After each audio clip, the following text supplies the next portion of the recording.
Have you ever wondered if your life feels meaningless now? Could someone still be waiting for even a single spark from you? In this video, I'll show you why the answer matters more than you think, and it may surprise you. Imagine a normal morning. You make a cup of tea, look out the window, and suddenly ask yourself, who needs me anymore? That's the feeling many people aged 50 to 80 face. In this section, I'll be blunt. This video isn't here to chant empty stay positive slogans. Instead, we'll open a practical lens, why the sense of meaninglessness appears, how it affects body and mind, and why a tiny spark from you can change a lot for someone else. Boredom doesn't arrive alone, it brings withdrawal, less social contact, and a loop of negative thinking. Psychologists call this a loss of role after retirement, or when daily responsibilities disappear. The body responds with fatigue, poor sleep, and a drop in motivation. Research shows that when people feel purposeless, cortisol, the stress hormone, rises and the immune system weakens. So it's not just your emotions suffering, your physical health is too. That's why this isn't about hollow encouragement but about understanding causes so you can choose small, systematic, practical actions. In the next minutes you'll receive a simple action framework. You don't need to overhaul your life, just adopt a few tiny, doable habits to start feeling different. For example, a 5-minute call to a neighbor, a handwritten note to a family member, or volunteering to help a child in the neighborhood read. These acts won't make you a hero, but they trigger social connection and signal to your brain, I am useful. When your brain registers that, the sense of meaninglessness begins to loosen. A quick punch. You don't need a spotlight to shine, just a small lamp in someone's hallway. Naming the pain. There's a strange heaviness that creeps in once the calendar has more blank squares than filled ones.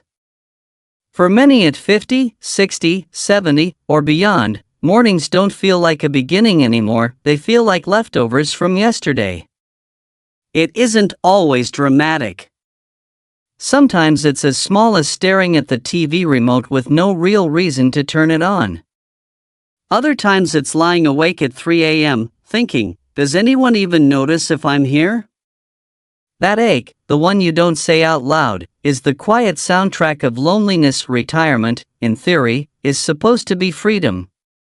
But psychologists call what often follows the role void, when you lose the daily identities that once defined you: worker, parent, caregiver, decision maker. Without those, your brain whispers, you don't matter anymore. Studies from the American Journal of Geriatric Psychiatry show that nearly 1 in 4 older adults report feeling a lack of purpose after retirement, which directly increases risks of depression and even physical decline. That means what you feel isn't weakness, it's biology and social context teaming up against you. Health adds its own weight. The body doesn't run like it used to, and every ache feels like a reminder of time's clock ticking louder. Friends drift away, loved ones pass, children move on, and suddenly you're left negotiating silence. And silence can be louder than any noise. Here's the part most people don't say out loud. Feeling less valuable isn't about selfishness. It's about being human. The brain is wired to crave usefulness, to see evidence that we matter to others. When that evidence fades, the result is emptiness, the same kind of emptiness that makes you question whether getting out of bed is worth it. But here's the kicker, the very fact you notice this ache proves your heart still longs to connect. That longing is not weakness, it's the signal that you still have something to give. So if your chest feels heavy when no one calls, if you sigh when another day looks the same, remember, what you're experiencing isn't just you. It's a shared, deeply human ache. And naming it out loud is the first step toward loosening its grip. Psychology explained. Picture your brain like a scoreboard that never stops tallying. It keeps track of the moments when you're needed: a phone call, a small favor, a shared laugh. When those points start disappearing, the system flashes an error: no purpose detected. This isn't a personal flaw, it's biology and society teaming up. On the brain side, usefulness is tied to the reward system: dopamine, oxytocin, that warm buzz of social connection. When you do something helpful, even just holding a door for a neighbor, your brain rewards you with a subtle chemical pat on the back. But when social roles shift, retirement, kids moving away, fewer friends calling, those signals fade. The result, emptiness, low drive, and a spiral of negative comparisons. Society makes it worse. Roles, who you are in the eyes of others, serve as outside proof you matter. When the badges of provider, expert, parent, pillar get taken off, you're left without evidence to reassure yourself you're useful. That's when the mind asks, if I'm not doing that anymore, who even needs me? And the slide begins. There's a simple idea called loss of role. When daily duties vanish, purpose drops with them. But here's the good news, your brain isn't broken, and you're not weak. It's just missing data. And data can be rebuilt through what I call microevidence, small, repeatable signals of value.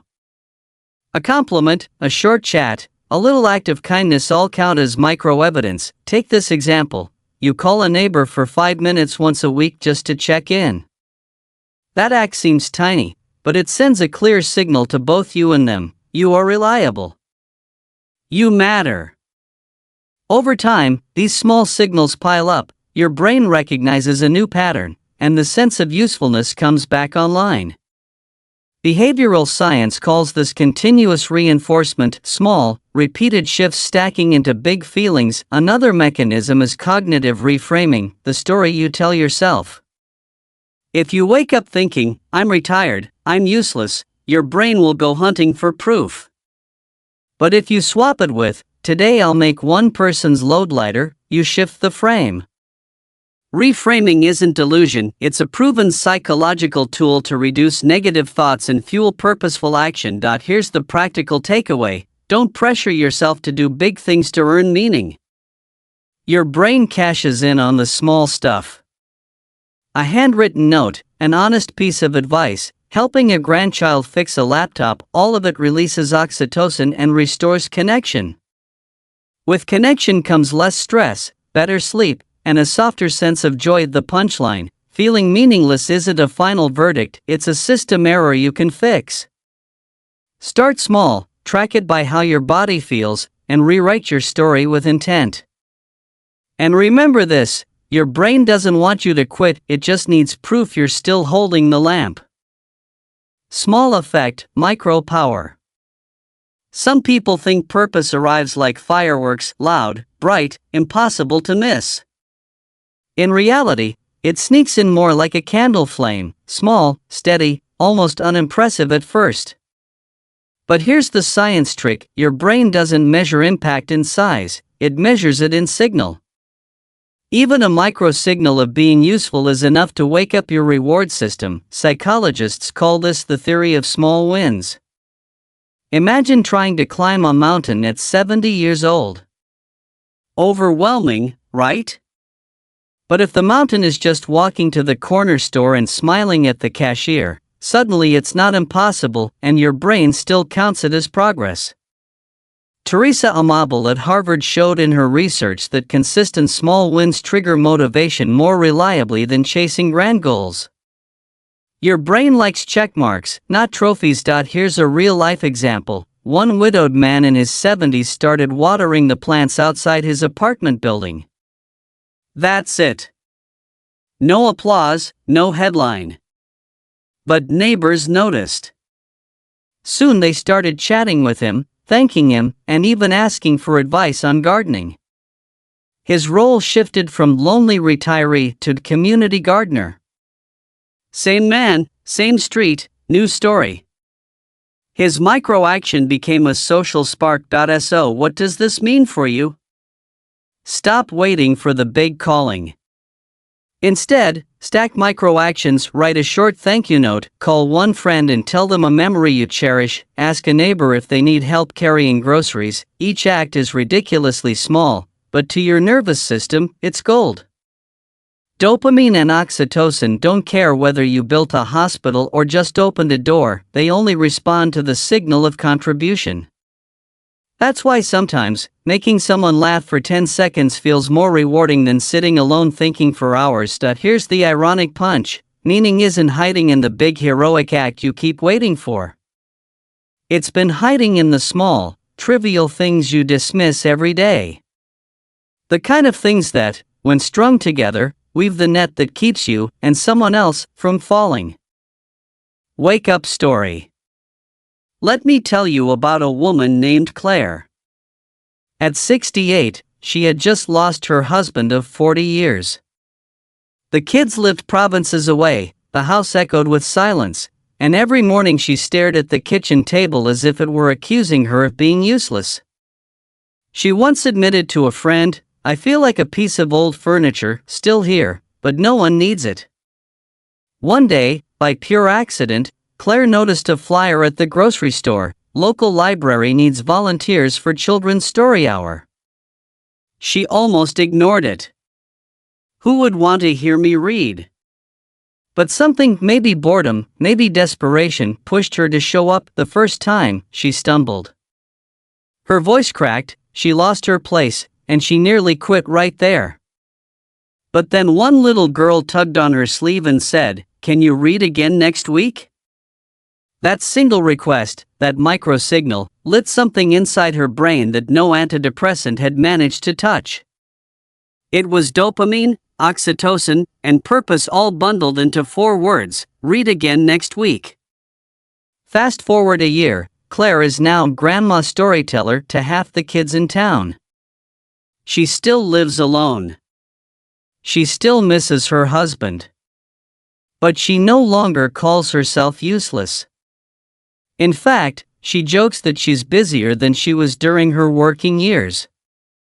Her health improved too: fewer sleepless nights, lower blood pressure, more laughter lines. All triggered by reading fairy tales out loud on Tuesday afternoons. Her story proves what science has been saying all along: you don't rebuild purpose by waiting for a miracle. You rebuild it by saying yes to small invitations. And sometimes, those invitations aren't even glamorous, they're as simple as a flyer taped to a grocery store wall. The punchline? Claire didn't find meaning in some cosmic epiphany. She found it in Once Upon a Time. And if she could, you can too. Scientific evidence and methods. Here's something your doctor probably never told you: helping others literally rewires your chemistry. Not in some mystical, good vibes only way, I mean in blood test, measurable, peer-reviewed journals kind of way. When you do something useful, your brain releases oxytocin, the bonding hormone, dopamine, the reward spark, and even endorphins, your natural painkillers. The Cleveland Clinic calls this the helper's high. It's not poetry, it's biology. In older adults, these chemicals aren't just mood candy, they're medicine. Studies from Carnegie Mellon University found that seniors who volunteered at least 200 hours a year had lower blood pressure than those who didn't. That's the equivalent of a prescription drug, minus the side effects. Another study in the Journal of Aging and Health showed that purposeful activity cut depression risk nearly in half. Half. Imagine if a pill did that, it would sell out in pharmacies across Canada. So how do you harness this without turning your life upside down? Think low cost, high signal. You don't need to run marathons or start a non-profit.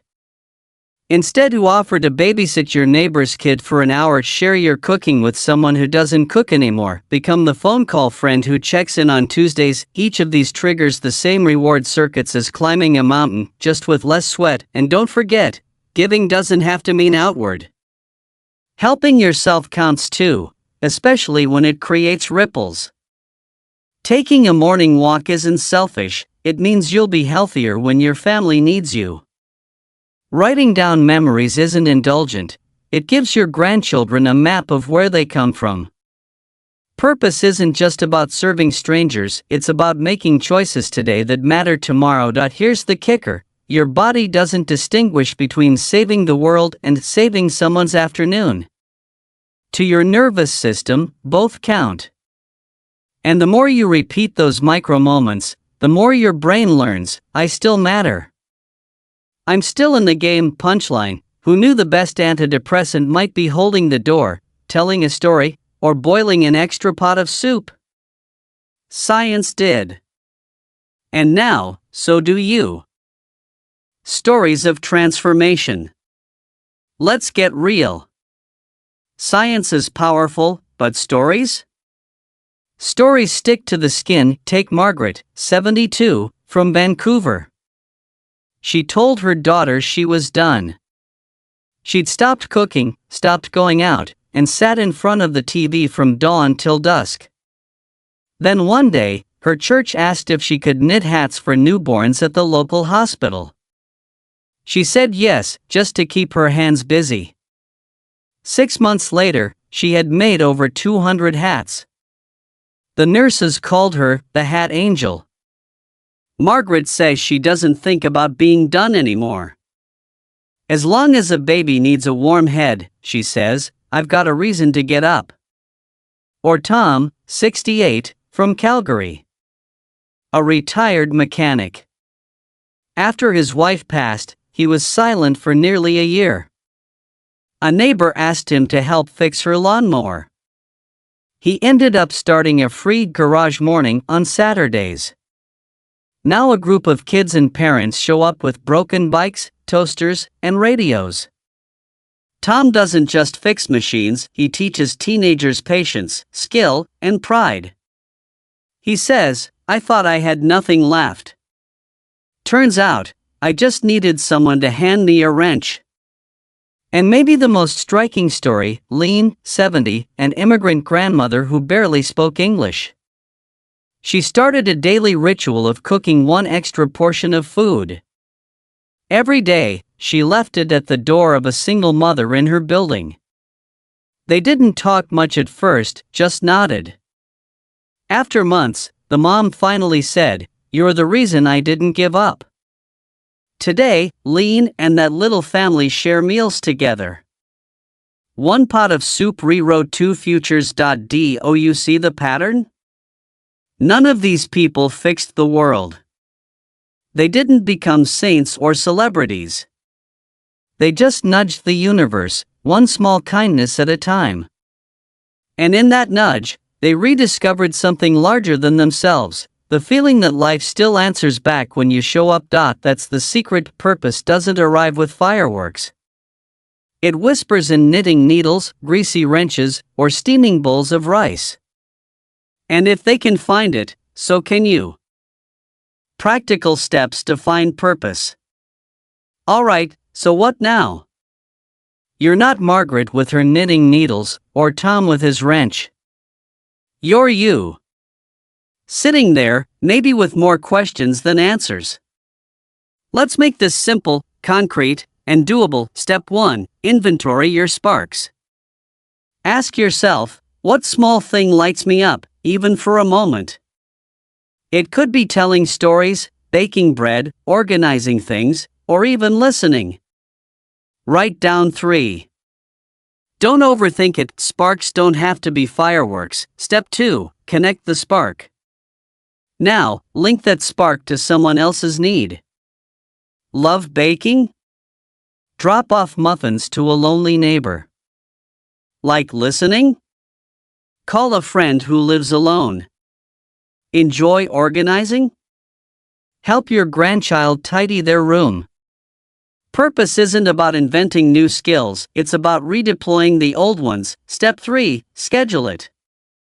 Here's where most people fail. They wait for purpose to arrive. It won't. Put it on your calendar. Tuesdays at 10 a.m., phone call. Friday afternoon, soup delivery. Purpose grows when it's planted in time. Step 4. Start ridiculously small. Don't promise to save the world. Promise to send one text. Do one errand. Make one pot of tea. Tiny acts are not too small, they're the seeds that grow roots. Step 5. Notice the feedback.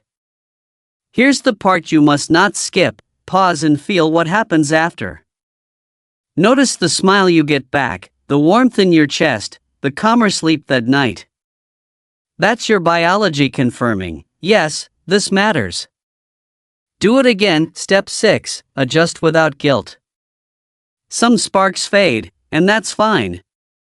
If knitting bored you after 2 weeks, switch to gardening. If volunteering at a shelter felt draining, try tutoring a child. Purpose isn't a prison, it's a path. You're allowed to pivot. Think of this less as a plan to save yourself and more as an experiment. A gentle, ongoing test. What makes me come alive? Do that, again and again, because here's the truth, purpose is not found in a grand discovery. It's built in small deposits, repeated until they accumulate into a life you can't imagine walking away from. When life feels meaningless, remember someone, perhaps closer than you think, needs the small light only you can give. A call, a memory, a warm meal, or simply listening can make a day. Keep showing up. Small acts become purpose and meaning.